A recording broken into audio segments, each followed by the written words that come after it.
Hello students, welcome to this video. आज के इस वीडियो में हम आपका जो टॉपिक करने वाले हैं उसका नाम है द लैक ओपेरोन और लैक्टोज ओपेरोन। शुरू करते हैं आज का topic.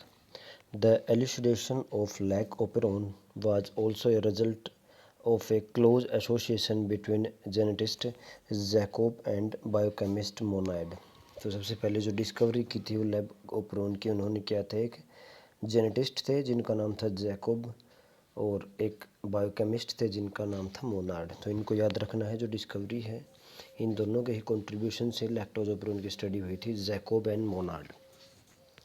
They were the first to elucidate a transcriptionally regulated system. इन्होंने ही सबसे पहले बताया था कि जो ट्रांसक्रिप्शन के ऊपर रेगुलेशन कैसे हो सकती है, ऐसे सिस्टम को बताया था।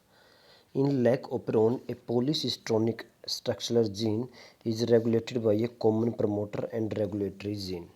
तो कल हमने देखा था कि भाई लैक ओपेरोन के अंदर क्या होता है। तो इसके अंदर कुछ स्ट्रक्चरल जीन्स होते हैं और एक प्रमोटर होता है और कुछ एक रेगुलेटरी जीन्स होते हैं जो कि रिप्रेसर या एक्टिवेटर की फॉर्मेशन करेंगे। इसको याद रखना है। जो जीन्स होते हैं स्ट्रक्चरल जीन वो पॉलीसिस्ट्रोनिक होते हैं। मतलब जैसे कि पहले भी हमने पढ़ा था, प्रोकैरियोट्स के अंदर जो ट्रांसक्रिप्शनल यूनिट होती है वो पॉलीसिस्ट्रोनिक होती है और जो यूकैरियोट्स है उसके अंदर मोस्टली केसेज के अंदर मोनोसिस्ट्रोनिक होती है। पॉलीसिस्ट्रोनिक मतलब जो एमआरएनए है वो आगे जा कर के एक से ज़्यादा प्रोटीन्स की सिंथेसिस करेगा। जैसे अगर इस केस में हम देखें, आप डायग्राम देखोगे तो ये जो तीन स्ट्रक्चरल जीन्स हैं ZYA, मतलब कि एक ट्रांसक्रिप्शनल यूनिट के अंदर तीन अलग अलग जीन्स हैं, वो आगे जा कर के तीन अलग अलग पॉलीपेप्टाइड्स की फॉर्मेशन करेंगे। तो इसको हम कह देते हैं पॉलीसिस्ट्रोनिक। तो जो लैक ओपेरोन है इसके अंदर क्या है, स्ट्रक्चरल जीन्स है जो कि पॉलीसिस्ट्रोनिक हैं, साथ में एक कॉमन प्रमोटर है जिसके ऊपर क्या आरएनए पॉलीमरेज बाइंड करेगा और कुछ रेगुलेटरी जीन्स हैं जो कि इस ट्रांसक्रिप्शन की रेगुलेशन करेंगे। Such arrangement is very common in bacteria. ऐसा अरेंजमेंट बहुत ज़्यादा कॉमन होता है बैक्टीरिया के केस में। And is referred as operon, और इस सिस्टम को हम कह देते हैं ओपेरोन। तो हम कहेंगे ओपेरोन के अंदर क्या होता है। तो ओपेरोन एक ऐसा सिस्टम है जिसके अंदर स्ट्रक्चरल जीन्स होते हैं, प्रमोटर होता है और रेगुलेटरी जीन्स होते हैं। To name few such examples, lactose operon, tryptophan operon, ara operon, histidine operon and valine operon. ये क्या है, कुछ एक एग्जाम्पल हैं आपके ओपेरोन्स के। तो इस टॉपिक के अंदर हम स्टडी करेंगे लैक्टोज ओपेरोन के अंदर। देखिए, lactose operon consist of one regulatory gene. तो इसके अंदर एक तो होता है रेगुलेटरी जीन जिसको हम कहेंगे आई जीन।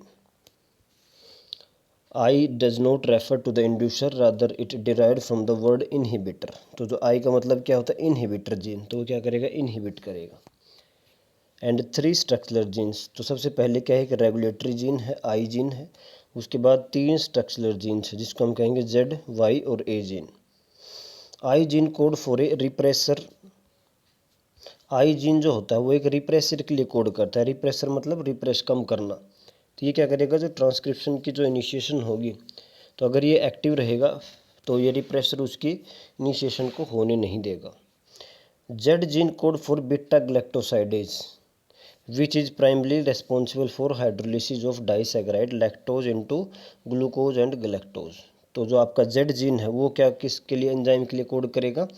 वो जो प्रोटीन बनेगा वो एक एंजाइम होता है जिसको हम कहेंगे बीटा ग्लैक्टोसाइडेज। और ये क्या करता है, जो आपका लैक्टोज जो होता है जो कि डाइसैकेराइड है उसके ब्रेक डाउन करेगा और लैक्टोज से ग्लूकोज और गैलेक्टोज की फॉर्मेशन करवाएगा।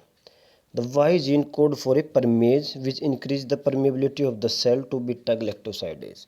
जो आपका वाई जीन होता है ये क्या बनाएगा, एक एंजाइम बनाता है परमेज जो कि क्या करेगा, परमेबिलिटी को इंक्रीज करेगा बीटा ग्लैक्टोसाइडेज की।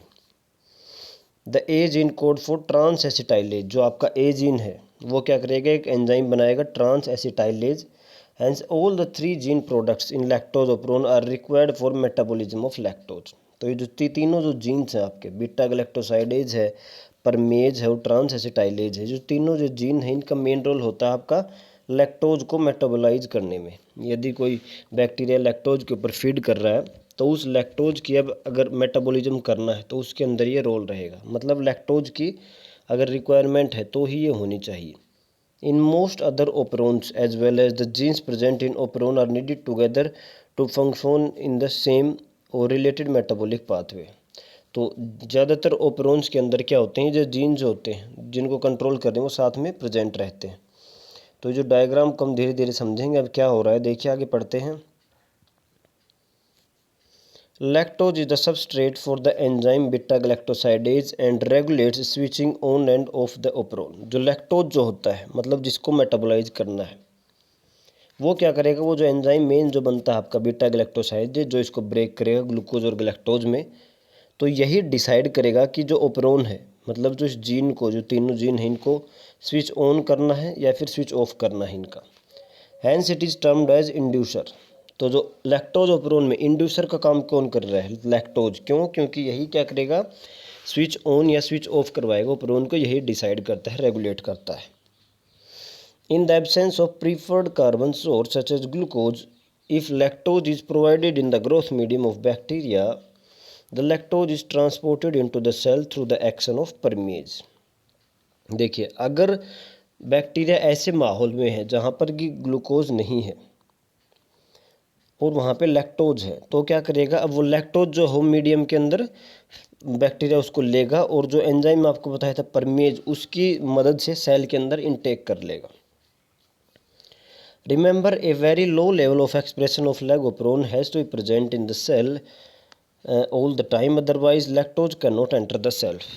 अब ऐसा नहीं है कि जो लैक्टोजोपेरोन है वो बिल्कुल ही बंद रहता है, कुछ एक जो जीन्स होते हैं वो हमेशा ही एक्टिवेट रहेंगे। क्यों? क्योंकि अगर मान लो लैक्टोज को इनटेक करना है तो परमेज जो एंजाइम है वो तो रिक्वायरमेंट होती ही है। तो लैक्टोजोपेरोन परमानेंटली स्विच ऑफ नहीं रहता है, कुछ एक जो परसेंट जो है वो एक्टिव रहता है, ताकि जो अगर लैक्टोज आ चुका है आपका मीडियम में तो उसको सेल के अंदर इनटेक करना है, यानी कि उसकी परमेबिलिटी भी इंक्रीज करनी है सेल के लिए। तो सेल की जब परमेबिलिटी इंक्रीज करेंगे तभी ये क्या करेगा, लैक्टोज इसके अंदर एंटर हो पाएगा। और एंटर कब होगा, जब वो एंजाइम परमेज रहेगा। तो लैक्टोजोपेरोन परमानेंटली स्विच ऑफ कभी नहीं होता है। The lactose then induces the operon in the following manner. अब मान लो कि लैक्टोज आ चुका है आपके सेल के अंदर, अब क्या करेगा, the repressor of the operon is synthesized all the time constitutively. ये इंपॉर्टेंट चीज़ है। जो आपका रेगुलेटरी जीन है, जो आई जीन है, ये क्या करेगा, कंटिन्यूस के इसकी सिंथेसिस करता है रिप्रेसर की। ये रिप्रेसर की सिंथेसिस कंटिन्यू होती रहती है, परमानेंटली ऑन रहती है। अब क्या है, अगर लैक्टोज नहीं आया है तो ये रिप्रेसर एक्टिव रहता है, फ्री रहता है, और ये अब यहाँ पर जो ऑपरेटर के साथ बाइंड कर जाता है। और ऑपरेटर के साथ बाइंड करेगा तो जो आरएनए पॉलीमरेज है वो क्या करेगा, प्रमोटर से आगे ट्रांसक्रिप्शन नहीं करवाएगा। प्रमोटर को रिकॉग्नाइज तो कर लेगा लेकिन आगे रिप्रेसर, क्योंकि ऑपरेटर के ऊपर बाइंड हो चुका है, अब वो आरएनए पॉलीमरेज आगे इसकी ट्रांसक्रिप्शन नहीं करवाएगा इन एंजाइम्स की। देखो लिखा हुआ है, repressor binds to the operon and prevents the RNA polymerase for transcribing the operon. अब दूसरा केस देखते हैं। यदि लैक्टोज मीडियम में प्रेजेंट है तब क्या होगा, तो जो आई जीन है ये तो हमेशा क्या बनाता है, आपका रिप्रेसर एक्टिव बनाता है। लेकिन अगर लैक्टोज है तो लैक्टोज को हमने कहा इंड्यूसर, तो वो क्या करेगा, इस रिप्रेसर को इनएक्टिवेट कर देगा। तो ये रिप्रेसर इनएक्टिवेट हो चुका है। इनएक्टिवेट हो चुका है तो ये इस ऑपरेटर के ऊपर बाइंड नहीं कर पाएगा। नहीं कर पाएगा तो आरएनए पॉलीमरेज आसानी से ये जो प्रमोटर है इसके ऊपर बाइंड होके और ये जो स्ट्रक्चरल जीन्स हैं इनकी ट्रांसक्रिप्शन करवा देगा और एक एमआरएनए बनेगा। इनकी आगे जाके मॉडिफिकेशन होगी, ट्रांसलेशन होगी, तो ये तीनों एंजाइम की फॉर्मेशन हो चुकी है। तो ये कब हुआ, जब आपका इंड्यूसर यानी कि लैक्टोज प्रेजेंट है। लैक्टोज प्रेजेंट है तो जो रिप्रेसर है, जो रेगुलेटरी जीन है, वो रिप्रेसर को इनएक्टिवेट कर देगा और जिसके कारण जो स्ट्रक्चरल जीन की ट्रांसक्रिप्शन हो जाएगी और उसके जाके ट्रांसलेशन उनकी हो जाएगी और एंजाइम बन जाएंगे। देखिए वही लिखा हुआ है, the repressor of operon is synthesized all the time constitutively, मतलब सभी टाइम वो लगातार कंटिन्यूस इसकी फॉर्मेशन होती रहती है from the I gene. The repressor protein binds to the operator region of the operon and prevents RNA polymerase from transcribing the operon. आपको पता है रिप्रेसर किसके ऊपर बाइंड होगा, ऑपरेटर के ऊपर, जिसके कारण जो आरएनए पॉलीमरेज है वो आगे ट्रांसक्रिप्शन नहीं कर पाएगा। In the absence of inducer such as lactose और एलोलैक्टोज, तो इंड्यूसर जो हो लैक्टोज भी हो सकता है और एक एलोलैक्टोज भी हो सकता है। अगर इंड्यूसर नहीं है, अगर इंड्यूसर की प्रेजेंस है, देखिए in the presence of inducer the repressor is inactivated by interaction with inducer, यानी कि जो अगर इंड्यूसर है यानी कि लैक्टोज या एलोलैक्टोज है तो वो क्या करेगा, वो रिप्रेसर को इनएक्टिवेट कर देगा। This allows RNA polymerase access to the promoter and transcription proceeds. अब क्योंकि वो रिप्रेसर तो इनएक्टिवेट हो चुका है, अब वो ऑपरेटर के ऊपर बाइंड नहीं कर पाएगा, तो वो आरएनए पॉलीमरेज है वो आसानी से प्रमोटर के ऊपर बाइंड होकर और आगे की ट्रांसक्रिप्शन को कंप्लीट करवा देगा। Essentially, regulation of lactose operon can also be visualized as regulation of enzyme synthesis by its substrate। मतलब कि इसको हम ऐसे भी कर सकते हैं कि जो सबस्ट्रेट है वही रेगुलेट कर रहा है कि उसको ब्रेक डाउन करने की एंजाइम की कोई रिक्वायरमेंट है या नहीं। अगर वो सबस्ट्रेट मीडियम में है यानी सेल के अंदर है तो उसको सबस्ट्रेट को एंजाइम की ज़रूरत पड़ेगी क्योंकि उसको ब्रेक करना है।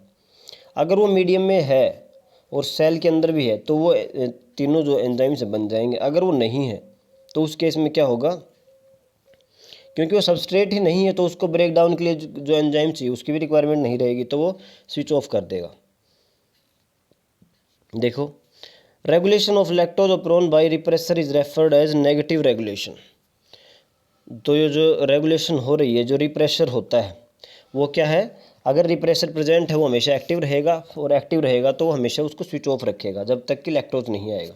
तो इसको हम कहते हैं negative regulation. Lactose operon is under control of positive regulation as well but it is ड्यून scope of discussion at the lactose operon जो हो, लैग ओपरोन जो हो, वो पॉजिटिव रेगुलेशन भी होती है, लेकिन इस रिप्रेशर के द्वारा जो हो रही है वो उसको हम कहते हैं नेगेटिव रेगुलेशन। तो ये है आपका टॉपिक लैक्टोज ओपरोन। इसके अंदर इस डायग्राम को समझना बहुत ज़रूरी है और इसको अच्छे से कॉन्सेप्ट बना लीजिए। इसमें कुछ ज़्यादा हार्ड टॉपिक नहीं है समझने का और ये काफ़ी कॉन्सेप्चुअल है। अगले वीडियो में हम करेंगे आपका ह्यूमन जीनोम प्रोजेक्ट के बारे में।